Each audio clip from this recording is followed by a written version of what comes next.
আমি এখনো প্রশ্ন পড়িনি, তবে আমার সামান্য অভিজ্ঞতায় যেটা বুঝি আমরা, সেটা হলো যে আমরা ছোটখাটো বিষয় নিয়ে ঝগড়া, পরের দোষ ধরা, পরের ভুল প্রমাণ করার জন্য প্রশ্ন করা, এগুলোই বেশি করি।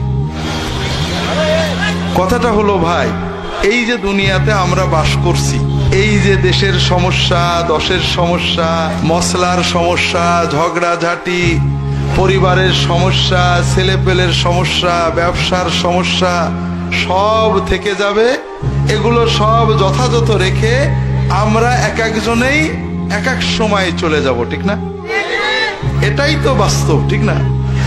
দুনিয়া নিয়ে চিন্তা করছি, বিশ্ব নিয়ে ভাবছি, দেশ নিয়ে ভাবছি, পরিবার নিয়ে ভাবছি, সব ভাবাভাবেই থেকে যাবে, আমি থাকবো না, ঠিক না ভাই? তো দুর্ভাগ্য ভাইরা, দুনিয়ার অনেক মানুষ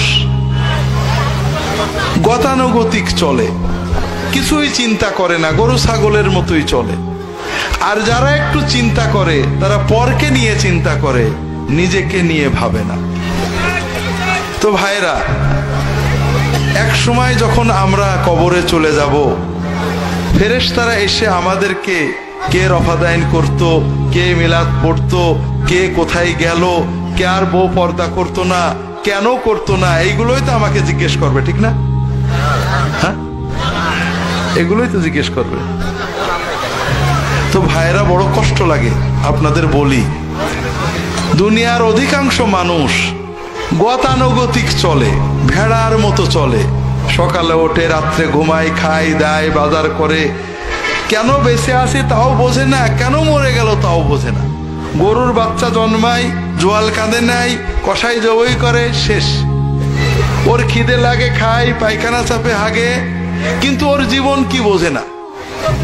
আমরা মানুষের বাচ্চারা অনেকে এরকম, ছোটবেলায় বড় হয়েছি, বিয়ে শাদী করেছি, বাজারে যাই, কেনই বা টাকা কামাই করি, এ টাকা রেখে যে কি হবে, কেনই বা বাজার করি, কেনই বা এলাম, কেনই বা গেলাম, কিছুই চিন্তা করে না।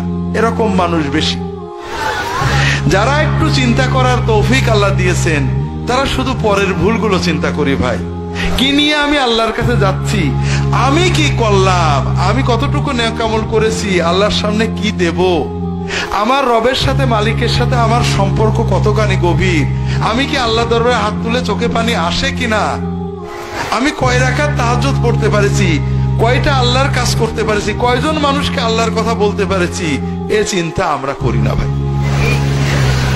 তা আমার কথা হলো ভাইরা, এইভাবে শয়তানের পিছে না চলে আসেন না, সবাই নিজের চিন্তা করি। যখন সময় পাই, সারাদিন তো দোকানের চিন্তা করি, বাজারের চিন্তা করি, নিজের চিন্তা তো আর করা হলো না। এই ছেলে মেয়ের চিন্তা করতে করতে, বউয়ের চিন্তা করতে করতে জীবন শেষ হয়ে গেল। মরার পরে বউ আর আমার কথা মনে রাখবে না, রাখবে ভাই? কিচ্ছু না, একবেলা না খেয়েও থাকবে না, আমার লাশ পড়ে থাকবে, তারা খাবে, ঠিক না ভাই? নিজের জন্য চিন্তা করা হলো না। একটু সময় পেলে পরের দোষ না চিন্তা করি, নিজেরটা চিন্তা করি ভাই, যে কি করলাম, কতটুকু নেক আমল আল্লাহর জন্য করেছি, কতটা, কয় রাকাত নামাজ বুঝে পড়ছি, কয়টা দোয়া আল্লাহর কাছে চোখের পানিতে করতে পেরেছি, কয়জন মানুষকে আল্লাহর পথে ডাকতে পেরেছি, এইটা চিন্তা করি। কথা কি বুঝতে পেরেছেন ভাই?